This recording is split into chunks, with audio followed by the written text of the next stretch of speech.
In a heart-stopping moment, my mother's text declared, "We've changed the locks and gate code. We no longer trust you," prompting my defiant reply. "Smart move, but you missed something crucial." Before I canceled the $7,200.00 mortgage I'd been paying for years, despite their claim my sister deserved the estate, only for their lawyer to beg, "We're in trouble. Call now." A plea I ignored as their world began to crumble. I was halfway through a deposition in my corner office, the Seattle skyline glinting through the floor-to-ceiling windows, when my phone buzzed with a text that stopped my heart. My mother's name, Susan Harper, flashed on the screen, and her words hit me like a sucker punch. "We've changed the locks and security codes on the estate. You are no longer welcome, Emily. We know what you've done." My hands trembled as I gripped the phone, my mind racing to make sense of the accusation. What I'd done? For 3 years, I'd poured my soul and over $259,000, 0 cents, into paying the $7,200, 0 cents monthly mortgage on our family's Bellevue mansion to save it from foreclosure. I'd sacrificed my dreams, my savings, my sanity, only to learn they'd handed the keys to my sister, Lauren, who hadn't contributed. Rage and betrayal churned in my gut as I typed a reply, my fingers shaking. "Clever move, but you've made a fatal mistake." I hit send, my heart pounding like a war drum, knowing this was the moment everything would change. I am Emily Harper, 34, a corporate lawyer at one of Seattle's top firms, where I fight tooth and nail in boardrooms and courtrooms to protect billion-dollar deals. But no case, no adversary ever prepared me for the war that erupted within my own family. That text wasn't just a betrayal. It was a declaration of war, one that would drag me through danger, heartbreak, and a fight for my own worth. As I sat there, the deposition forgotten, I couldn't shake the image of our sprawling 6-bedroom estate, the one I'd bled for, now locked against me, my sister's smug face behind the gates. How had it come to this? And what did they think I'd done? If you've ever felt the sting of being cast out by those you love most, you'll understand why I couldn't let this go. This is the story of how my family's treachery pushed me to the edge and how I clawed my way back to reclaim my life. Growing up in Bellevue, Washington, our family's mansion was a symbol of status. Perched on a hill with manicured lawns and a view of Lake Washington that screamed old money. But inside those walls, an unspoken hierarchy ruled our lives. My parents, Richard and Susan Harper, made no secret of their preference for my younger sister Lauren. I was the responsible one, the overachiever who brought home straight A's and an Ivy League scholarship, but my victories were met with a nod. Maybe a "good job, Emily." Lauren, though? Her C+ in high school art class sparked a family barbecue with fireworks and a custom cake. Her birthdays were spectacles. Live bands, rented venues, piles of designer handbags, while mine were quiet dinners with a Safeway cake and practical gifts like socks or a calculator. "Lauren needs more encouragement," my mother would say, her eyes soft with pity for my sister's supposed fragility. "You're strong, Emily. You don't need the same attention." Those words cut deeper than I admitted, planting a seed of resentment that grew with every slight. By the time I was in high school, I'd accepted my place as the invisible daughter. I buried myself in books, debate club, anything to escape the constant reminder that I'd never be enough. Lauren, meanwhile, blossomed into the family princess, beautiful, charismatic, but reckless. She'd crash her BMW, rack up credit card debt, or quit jobs when they got too hard, and my parents would swoop in with cash and "She's just finding herself," my father would say, while I worked summers to pay for my own textbooks. My grandparents, the only ones who seemed to see the unfairness, tried to balance things. When they passed away 3 years ago, Their will left the Bellevue estate to the entire family, not just my parents. A subtle nod to ensuring I wasn't erased from our legacy. I clung to that, believing it meant something. After college, I threw myself into my legal career, clawing my way up at Sterling and Pierce, a firm known for handling high-stakes corporate mergers. I thrived on the pressure, the late nights, the thrill of outsmarting opponents in the courtroom. Meanwhile, Lauren bounced between failed startups and get-rich-quick schemes, always landing on her feet thanks to our parents' bottomless wallet. She married Ethan, a slick-talking real estate agent with a Rolex and a rap sheet of shady deals. They shared a belief that the world owed them a life of luxury, and my parents happily funded their delusion. When Richard and Susan hit financial ruin 3 years ago, sunk by bad investments, Lauren's debts, and my father's failing consulting firm, they came to me, eyes brimming with crocodile tears, begging for help to save the estate. "We were going to lose everything," my mother sobbed at a tense Sunday dinner, the chandelier above us casting shadows across her face. The mansion, with its marble floors and heirloom furniture, held every memory of my grandparents, every rare moment of my childhood that wasn't tainted by favoritism. I couldn't let it go. "I'll take over the mortgage," I said, my voice steady despite the weight of the decision. Their relief was instant, but there was no gratitude, no acknowledgement of the sacrifice. They acted like it was my duty, the responsible daughter stepping up as always. To afford the $7,200, 0 cents monthly payments, I gave up my dream of a sleek downtown penthouse, canceled vacations, and stopped dining out. I took on risky pro bono cases to boost my billable hours, working 80-hour weeks that left me exhausted but determined. The estate was worth it, I told myself. It was our family's heart, and I was its protector. Every Sunday, I'd drive the 20 minutes from my modest Capitol Hill apartment to Bellevue for family dinner, sitting at the mahogany table where Lauren and Ethan held court. Lauren's latest drama, a failed boutique, a fight with a friend, dominated the conversation while my closing a $500 million 0 cents merger barely earned a glance. Ethan would smirk, sipping my father's vintage bourbon, while my parents fawned over Lauren's every word. My best friend Claire, a fiery journalist with a knack for calling out nonsense, couldn't stand it. "They're using you, Em," she'd say over coffee at our favorite Pike Place cafe. "You're bankrolling their lifestyle while they treat you like an afterthought." My boyfriend Michael, a software engineer with a quiet strength, was gentler but just as blunt. "I just want you to be seen," he'd murmur, holding me after another draining dinner. Still, I kept paying, convincing myself family loyalty trumped fairness. In the months before that text, I noticed cracks in the facade. My parents whispered in corners, falling silent when I entered. Lauren visited more often, her laughter too loud, her glances too knowing. Ethan's car, a flashy Tesla, was parked at the estate at odd hours. I brushed it off, too buried in depositions and deadlines to dig deeper. But the signs were there, a conspiracy brewing under my nose. Then, on a rainy Tuesday afternoon, as I sat in my office reviewing contracts, that text from my mother shattered my world. "We know what you've done." What had I done, except pour my life into saving their home? The accusation burned, but the betrayal cut deeper. They'd changed the locks, barred me from the estate, and handed it to Lauren, the sister who'd never lifted a finger.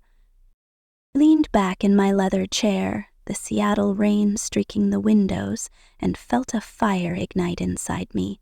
This wasn't just about money, it was about respect, about years of being invisible. I opened my laptop and logged into my bank account, my cursor hovering over the automatic payment for the mortgage. Canceling it would be a grenade lobbed into their perfect plan.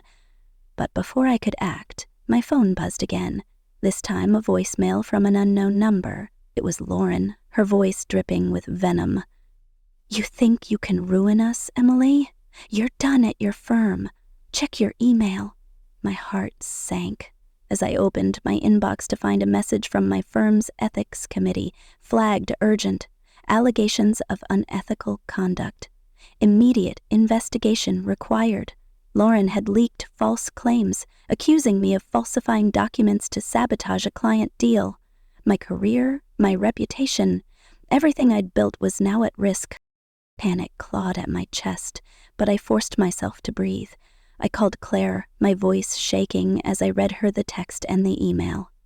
"They're trying to destroy you," she said, her tone fierce.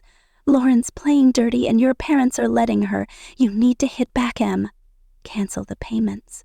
Let them face the consequences." I knew she was right, but the weight of it paralyzed me. If I stopped paying, the bank would foreclose. My parents, Lauren, Ethan, they'd lose everything. The estate with its memories of my grandparents' laughter would be gone. But hadn't they already taken it from me? They'd locked me out, accused me of crimes I didn't commit, and handed my sacrifice to Lauren like it was nothing. I closed my eyes, picturing Lauren's smug smile, and clicked cancel payment. A confirmation popped up. "Are you sure?" My finger hovered, then pressed yes. The screen flashed. Payment canceled. It was done. I emailed the bank next, my hands steady now, stating I was not a co-owner and would no longer make payments on behalf of others. I turned off my phone, called in sick to work, and collapsed onto my couch, the weight of my decision crashing over me. It was terrifying, exhilarating, a line drawn in the sand. For the first time in years, I'd chosen myself. But the fallout was coming, and it would be brutal. That night, Michael came over, his face etched with concern as he pulled me into his arms. "You did the right thing," he said, his voice a lifeline. "They can't keep using you." I nodded, but doubt gnawed at me. What had Lauren meant by "you're done at your firm"? And what else were they planning? The next morning, I woke to a flood of notifications, texts, voicemails, emails from my family, each more desperate than the last. Lauren's voice was shrill. "Emily, what the hell? The bank called about a missed payment. Are you trying to ruin us?" My father's text was cold. "This is unacceptable. You have a duty to this family. Call me now." My mother's was manipulative, her words dripping with fake concern. "Sweetheart, there's been a misunderstanding. We changed the locks due to vandalism in the neighborhood. Please fix this bank issue." Vandalism? Bellevue's crime rate was a joke, and the timing was too convenient. They were lying, gaslighting me to keep the money flowing. Then came the first real danger. As I left my apartment for a run, I noticed a black SUV idling across the street, its tinted windows hiding the driver. It followed me for 3 blocks, keeping its distance but never leaving my sight. My pulse raced as I ducked into a coffee shop, pretending to check my phone while watching the SUV linger, then drive off. Ethan's Tesla had been at the estate too often lately. Had he hired someone to tail me? I texted Claire, who was already digging into Lauren's latest moves. "She's not just entitled," Claire said over the phone. "She's dangerous. You need to protect yourself." The firm's investigation added another layer of pressure. My boss, David Sterling, called me into his office, his face grim. "Emily, we've received serious allegations about document tampering. We have to investigate, but I trust you. Be transparent, and we'll get through this." I showed him the text from my mother, the proof of my mortgage payments, and explained Lauren's vendetta. He nodded, but the damage was done. Rumors were spreading, and my colleagues whispered in the hall. Lauren's lies weren't just personal. They were a calculated attack on my career. That evening, I met with Dr. Rachel Cohen, my therapist, whose calm presence grounded me. "You're breaking a toxic cycle," she said, her voice steady. "Your families cast you as the provider, but they've given you nothing in return. Setting boundaries is painful, but necessary." Her words bolstered my resolve, but the stakes were escalating. When I got home, I found my car's windshield smeared with red paint, a note tucked under the wiper. Pay up or else. My heart pounded as I scanned the parking lot, half expecting Ethan to step out of the shadows. I called the police, who took a report, but warned that without evidence, their hands were tied. The next day, Lauren upped the ante. A local gossip blog known for stirring up Seattle's elite posted a scathing article, "Top Lawyer Abandons Family, Leaves Mansion in Ruin." It painted me as a cold-hearted opportunist, twisting my sacrifice into greed. The comment section exploded with strangers calling me selfish, heartless, a disgrace. Claire traced the tip to Lauren's social media accounts, confirming my sister's role in the smear campaign. The public humiliation stung, but it also fueled my anger. They wanted a war? I'd give them one. Aunt Margaret, my father's sister and the only family member who hadn't condemned me, called that night. "Emily, I heard about the blog," she said, her voice heavy. "Something's not right. Lauren's been whispering to your parents for months, saying you're jealous, that you want the estate for yourself. She's manipulating them, and they're too blind to see it." Margaret's words confirmed my suspicions. Lauren wasn't just entitled, she was orchestrating my exile. "They're in financial trouble," she added. "Lauren and Ethan are drowning in debt. They saw the estate as their golden ticket. And you're the obstacle." The danger escalated when I returned home to find my apartment door ajar, the lock jimmied. My heart stopped as I stepped inside, finding papers strewn across the floor. My file on the estate, bank statements, text messages, proof of my payments, was gone. Someone had broken in, targeting the evidence I'd planned to use against my family. I called Michael, who rushed over, his face pale as he surveyed the damage. "This is getting out of hand," he said, pulling me close. "We need to get you somewhere safe." I filed another police report, but the fear lingered. Who had done this? Ethan? Someone he'd hired? And what were they planning next? The bank's first foreclosure notice arrived at the estate, according to Margaret, sending my family into a tailspin. My mother forwarded it to me with a single line, "Please fix this, Emily." The audacity was staggering. No apology, no acknowledgement of their betrayal, just an expectation that I'd save them again. I ignored it, but the pressure mounted. My father's lawyer, a sleazy golf buddy named Victor Grant, emailed me. "Urgent, mortgage default. Contact me to avoid legal action." I forwarded it to my own attorney, Sarah Gwynn, who laughed bitterly. "They have no case," she said.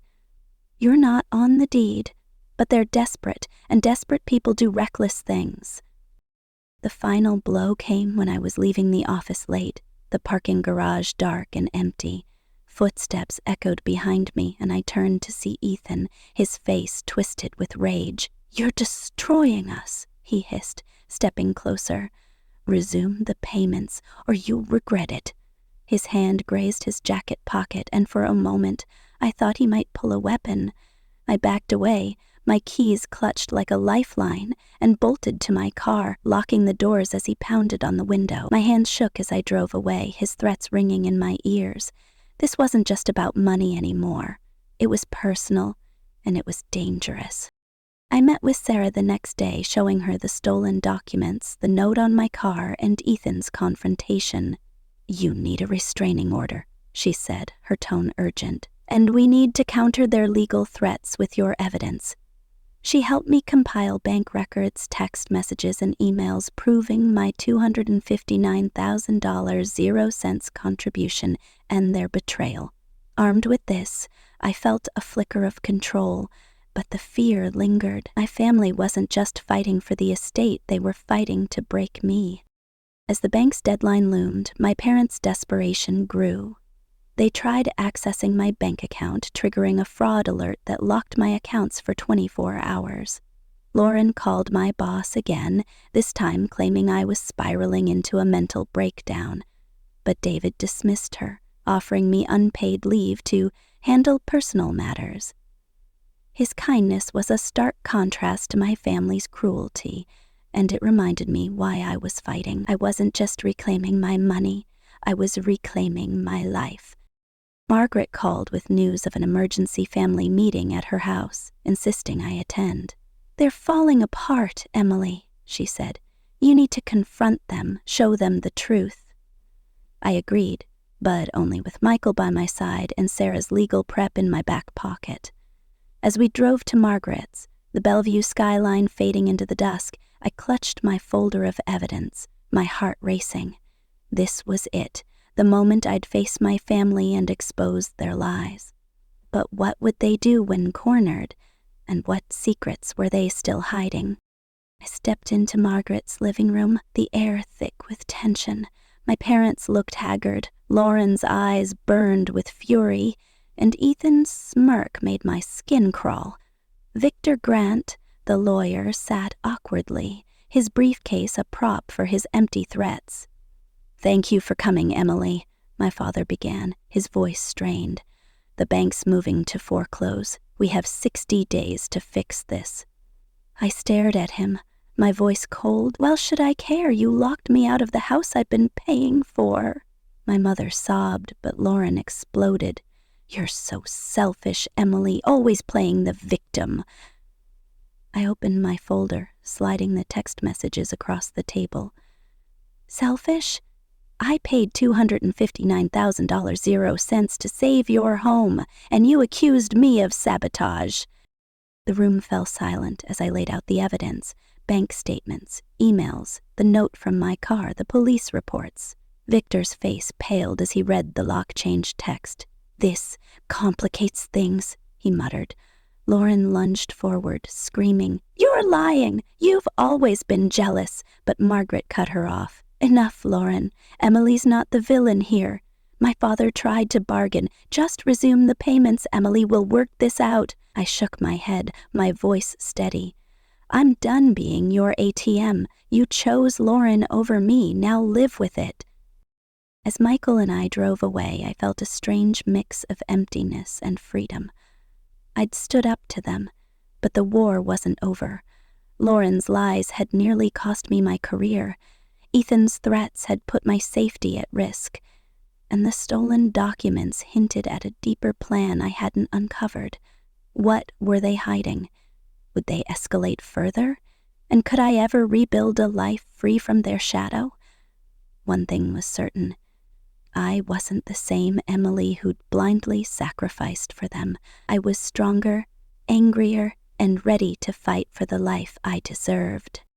The rain hadn't stopped in Seattle for days, a relentless gray curtain that mirrored the storm raging inside me. It was a week since I'd walked out of Aunt Margaret's house. My evidence of betrayal, bank statements, text messages, police reports, laid bare before my family's stunned faces. I'd declared my independence, vowing to stop being their ATM. But the war was far from over. My sister Lauren's venomous lies had nearly cost me my career. Her fiancé Ethan's threats had left me looking over my shoulder, and my parents' desperate pleas echoed in my mind. As I sat in my Capitol Hill apartment, the city's neon lights flickering through the window, I knew the real fight was just beginning. They thought they could break me, but they'd underestimated one thing. I was done playing their game.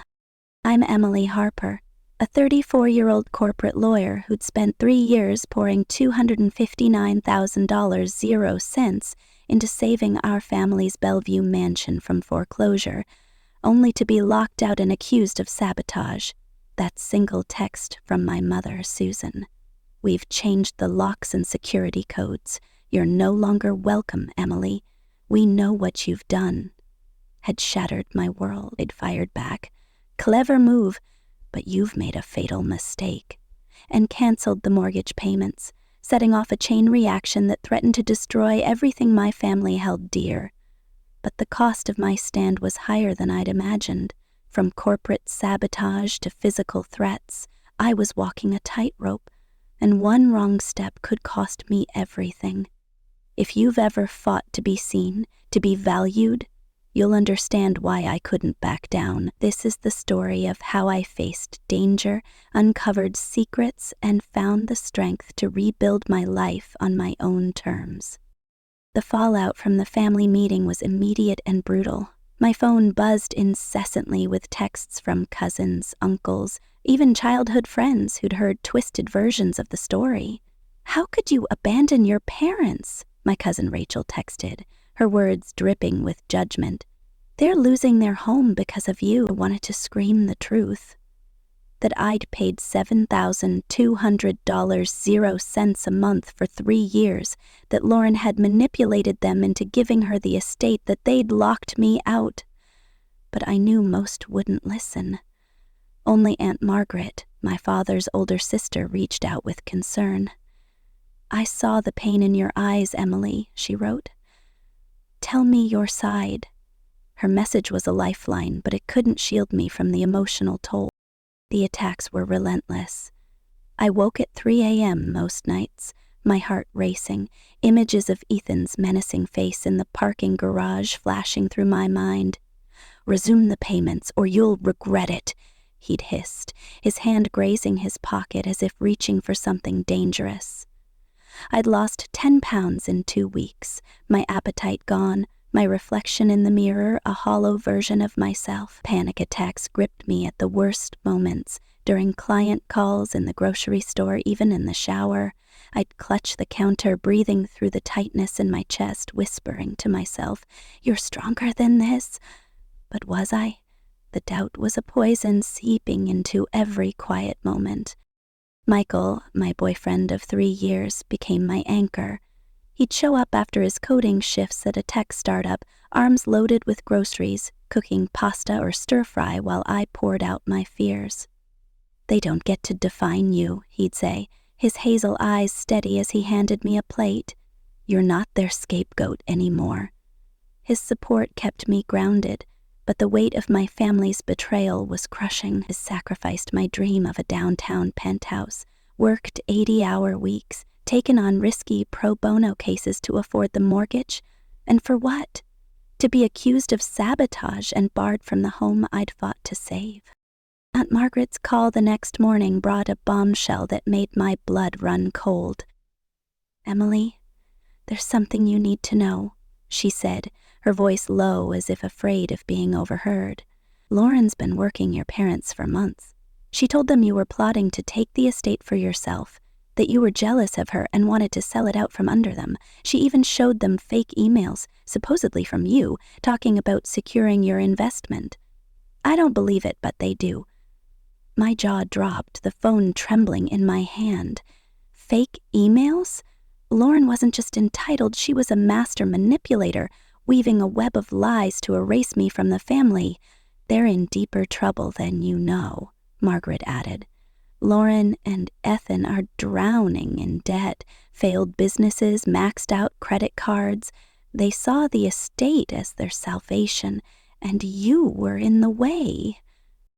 Her words lit a fire in me, but they also raised a chilling question. How far would Lauren go to protect her plan? The answer came that evening when I left the office, the Seattle rain soaking my coat as I hurried to my car. A figure stepped from the shadows of the parking garage. Ethan, his face twisted with rage. "You think you can just walk away?" he snarled, blocking my path. "Start paying again, Emily, or I'll make sure you lose more than your job." His hand twitched toward his jacket and my heart stopped. Was he armed? I gripped my keys, the metal digging into my palm, and backed toward my car. "Stay away from me," I said, my voice steadier than I felt. He smirked, stepping closer. "You're not as untouchable as you think." I bolted, slamming the car door and peeling out of the garage, my pulse hammering.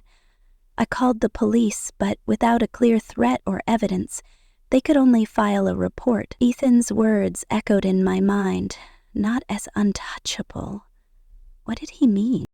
The next morning, I found my car vandalized in my apartment's parking lot, the driver's side keyed with deep, jagged scratches. A note was tucked under the wiper, scrawled in block letters, "Pay up or else." My stomach churned as I scanned the lot, half expecting Ethan or one of his shady associates to be watching. I called Claire, my best friend, who arrived in minutes, her journalist instincts kicking in. "This is Ethan's doing," she said, snapping photos of the damage. "He's connected to some rough people. Real estate scams, loan sharks. You need to be careful, Em." Her words sent a shiver down my spine. I'd known Ethan was trouble, but loan sharks? The stakes were higher than I'd realized. At work, the pressure mounted. Lauren's lies about document tampering had triggered an internal investigation at Sterling and Pierce. My colleagues whispered behind closed doors, and clients hesitated to return my calls. I met with David Sterling, my boss, who assured me he believed in my integrity. "We'll clear this up," he said, but his furrowed brow betrayed his concern. "Just keep your focus." I nodded, but the stress was eating me alive. Lauren had called David again, this time claiming I was having a mental breakdown, spinning a tale so convincing I almost doubted myself. David dismissed it, offering me a week's leave to sort things out, but the damage to my reputation lingered. I couldn't shake the fear that Lauren's sabotage was just the beginning. I met with my attorney, Sarah Nguyen, in her sleek downtown office, the Space Needle visible through the window. I showed her everything, the text from my mother, the police reports, the note on my car, the stolen documents from my apartment break-in. "You're not obligated to pay a cent," Sarah said, her voice firm. "The mortgage is in your parents' names. But your family's desperate, and desperation makes people dangerous." She handed me a draft restraining order against Ethan and a cease and desist letter for Lauren's slander. "We'll counter any legal threats," she added. "Your father's lawyer, Victor Grant, sent a demand letter claiming breach of family duty. It's nonsense, but it shows they're grasping at straws." I nodded, but the mention of a lawsuit sent my anxiety spiraling. Could they drag me into court? And what else were they planning? The bank's final foreclosure notice arrived at the estate, giving my parents 60 days to settle the $1,200,000 0 cents mortgage, or lose everything. My mother forwarded it to me with a single pleading line, "Emily, please fix this."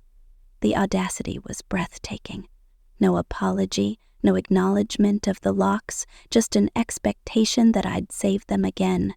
I deleted the email, but the guilt gnawed at me. The estate held memories of my grandparents, Sunday brunches, their warm hugs, the only times I'd felt truly seen.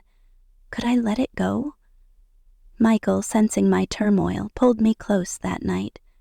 "You're not responsible for their choices," he said. "They locked you out, Em. They don't get to demand your loyalty now." But my family's desperation took a darker turn. My bank called, alerting me to a fraud attempt someone had tried to access my accounts using my mother's maiden name. The attempt failed, but it triggered a 48-hour account freeze, leaving me scrambling to pay bills. Claire, digging deeper, found a connection between Ethan and a local hacker known for phishing scams. "They're not just after the house," she warned. "They're trying to ruin you financially." The realization hit hard. My family wasn't just ungrateful. They were willing to destroy me to get what they wanted. The next blow came via a local gossip blog, Seattle Insider, which published a hit piece titled, "Elite Lawyer Betrays Family, Risks Legacy Home." It painted me as a ruthless careerist who'd abandoned her struggling parents for personal gain. The comments were vicious. "Spoiled brat, heartless. She deserves to lose everything." Claire traced the tip to Lauren's burner account, confirming my sister's role in the smear campaign. The public humiliation was a gut punch, my name dragged through the mud for strangers to judge. I wanted to scream my truth, but Claire stopped me. "Don't engage," she said. "We'll expose her lies, but we do it smart." The danger escalated when I returned home one night to find my apartment door ajar, the lock forced open. My heart pounded as I stepped inside, finding my desk ransacked, my file on the estate, bank statements, text messages, everything gone. A chill ran through me as I realized someone had been in my home, targeting the evidence I'd planned to use against my family. I called Michael, who rushed over, his face pale as he surveyed the damage. "This is too much," he said, his voice shaking. "We're getting a security system tomorrow, and you're staying with me tonight." I nodded, but fear gripped me. Was it Ethan, Lauren, or someone they'd hired? And what were they planning to do with those documents? Margaret called the next day, her voice urgent. "Emily, the family's falling apart. The bank's moving forward with foreclosure and Lauren's spinning out of control. She's convinced you're hiding something, some secret plan to take the estate." I laughed bitterly. The only secret is how much I've sacrificed for them. Margaret paused, then dropped another bombshell. "There's something else. I found a letter in your parents' study, addressed to Lauren from a lawyer. It mentions a trust fund your grandparents set up, one you were never told about. I think Lauren's after it, and she's using the estate drama as a distraction." A trust fund? My mind reeled. Had my grandparents left something else for me? Something my family was hiding? The possibility ignited a spark of curiosity and dread. The pressure intensified when a court summons arrived at my office. A frivolous lawsuit from my father claiming I'd breached a verbal contract to pay the mortgage. Sarah laughed when I showed her the papers. "It's a desperate ploy," she said. "They have no case, but it'll cost you time and stress to fight it." The legal battle loomed like a storm cloud, threatening to drain my energy and resources. I spent hours compiling evidence with Sarah.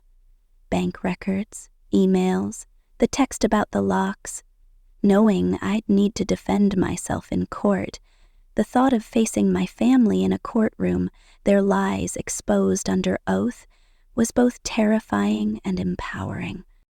Amid the chaos, my firm announced my promotion to partner, a bittersweet victory. The raise and prestige were a lifeline, but the ongoing investigation into Lauren's allegations cast a shadow. David pulled me aside, his voice kind but firm. "You're one of our best, Emily, but we need this resolved. Clear your name and the partnership's yours."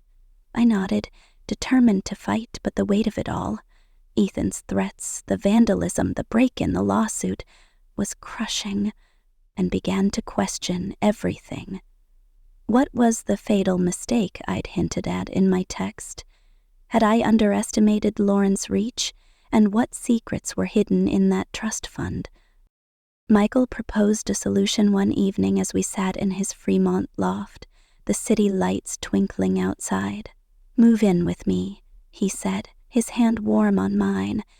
"Your lease is up soon, and we can save for a place of our own, somewhere safe away from all this."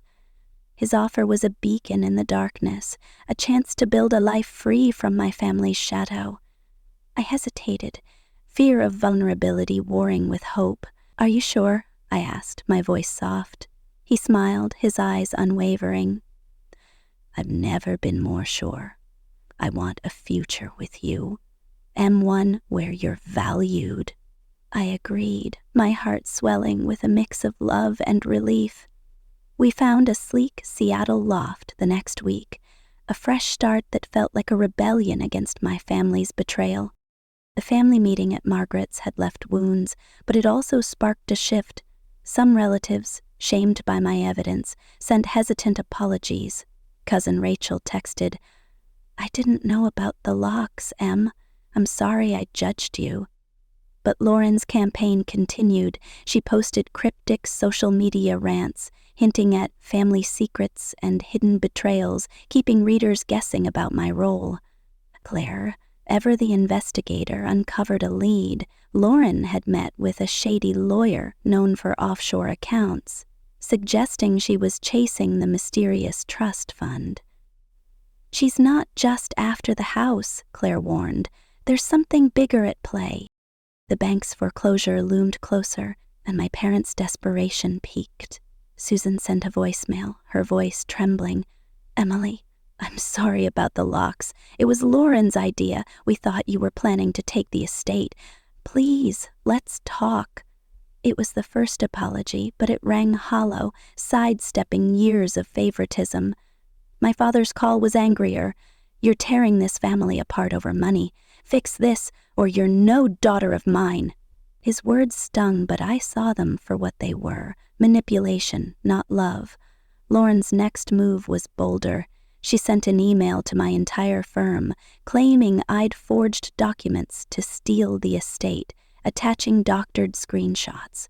The audacity was staggering, but it backfired. David forwarded to Sarah, who added it to our defamation case. The danger peaked one night as I walked home from a late deposition, the Seattle streets quiet except for the hum of distant traffic. A car screeched to a stop beside me, and two men stepped out, their faces obscured by hoods. "You're Emily Harper," one growled, his hand in his pocket. "Back off, or you'll regret it." I froze, my heart pounding, but years of courtroom instincts kicked in. "I've got a lawyer and a paper trail," I said, my voice steady. "Touch me, and you'll be in cuffs." They hesitated, then retreated, the car speeding away. I called Sarah, who filed for an emergency restraining order against Ethan and his known associates. "You're a target," she said. "Stay vigilant." The emotional dam broke the next day. I sat in Dr. Cohen's office, tears streaming down my face as I recounted the threats, the break-in, the lawsuit.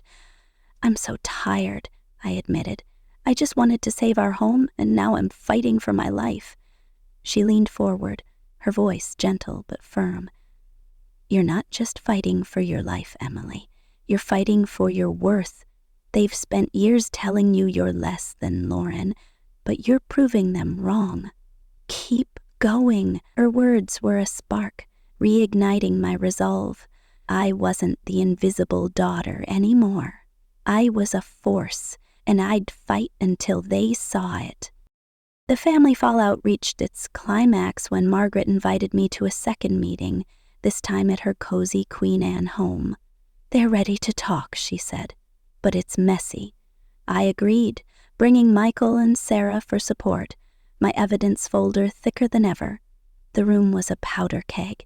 My parents, haggard and defeated, Lauren, her eyes blazing, Ethan, silent but glaring, and Victor Grant, looking like he'd rather be anywhere else. "The bank's selling the estate," my father said, his voice breaking. "We have nothing left. Please, Emily, help us." I shook my head, my voice calm but unyielding. "You locked me out. You chose Lauren. I paid $259,000, 0 cents to save your home, and you threw it in my face." Lauren exploded, leaping to her feet. "You're a liar. You've always hated me, always wanted to take everything."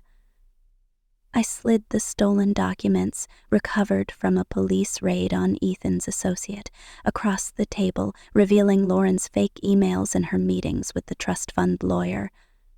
"You forged my name to turn them against me," I said. "You wanted the estate and whatever my grandparents left, but it's over." The room fell silent, my parents' faces crumpling as the truth hit. Susan sobbed. "We were wrong, Emily. We believed her." My father reached for my hand, but I pulled back.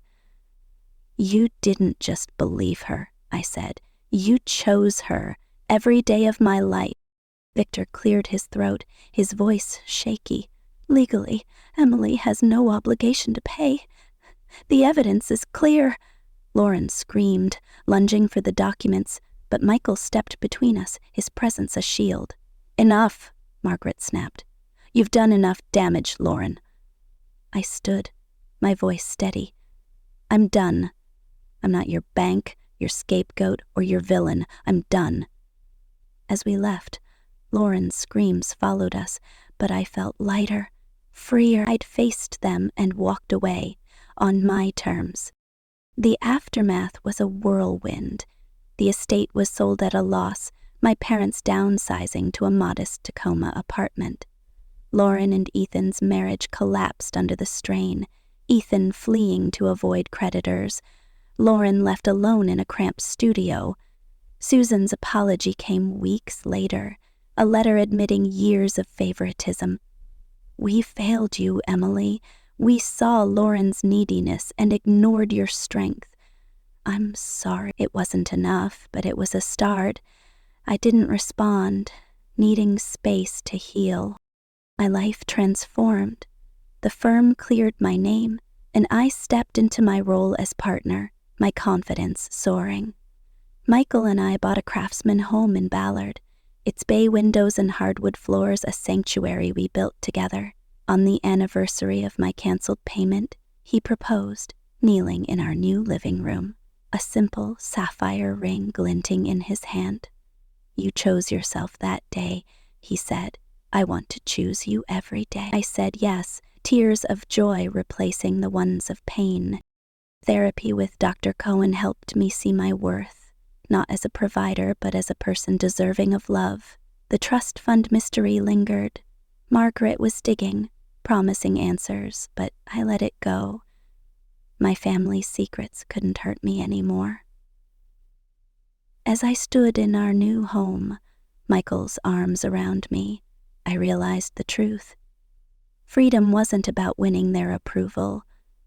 It was about refusing to sacrifice myself for their lies, and faced their betrayal, their threats, their chaos, and come out stronger. And for the first time, I was exactly where I belonged.